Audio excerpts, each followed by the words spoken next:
Est-ce que toute vérité est bonne à dire? Je dirais que la question, elle pourrait se poser autrement. En fait, deux questions. La première, c'est pourquoi je dis cette vérité? Et la seconde, c'est est-ce que c'est le moment? La première est la plus importante. Quelle est l'intention derrière la vérité que j'ai envie de donner? Est-ce que c'est pour l'autre ou est-ce que c'est pour moi? Est-ce qu'en disant cette vérité, je me décharge de mon incapacité à supporter la souffrance chez l'autre?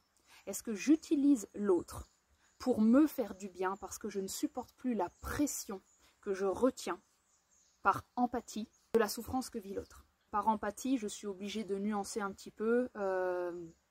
On a généralement exactement la même difficulté en miroir à un autre endroit et c'est pour ça que ça nous déclenche une réaction de miroir. C'est parce que l'autre nous aide à prendre conscience que nous ne sommes pas OK avec un certain type de souffrance. Comment donc savoir la réponse à est-ce que je dis la vérité pour l'autre ou pour moi? C'est simple en fait, si vous êtes capable à n'importe quel moment de ne pas dire la vérité, c'est-à-dire de la garder pour vous et que ça ne change rien du tout, que ça ne modifie pas une seule fibre de votre corps, si vous avez même commencé à vouloir dire la vérité mais que vous pouvez vous arrêter à n'importe quel moment parce que ça ne change rien, vous n'êtes pas investi émotionnellement, alors il est probable que vous soyez effectivement là pour dire la vérité le moment où ça s'y prête. Ce qui m'amène à la deuxième question, est-ce que c'est le moment? Comment savoir si c'est le moment? Même exercice. Est-ce que je peux retenir la vérité? Est-ce qu'elle me dérange si elle reste en moi? Est-ce qu'elle s'évapore facilement dans mon corps?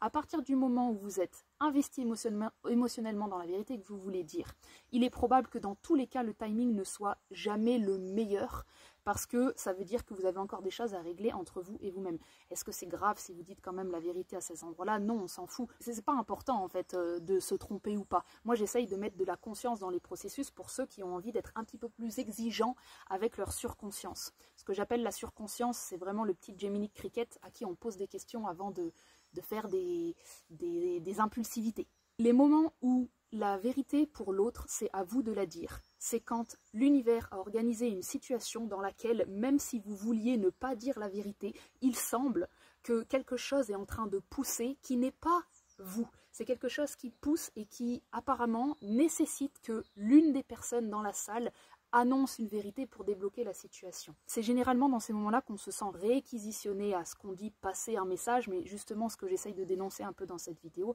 c'est les gens qui, par empathie de dénoncer un message ou par pouvoir spirituel de j'ai un message à te donner mais tu sais ça ne me concerne pas, je dis vraiment ça pour toi mais en fait ensuite tu fais ce que tu veux avec les informations mais je sens que je suis traversée par vraiment ce besoin de te dire non.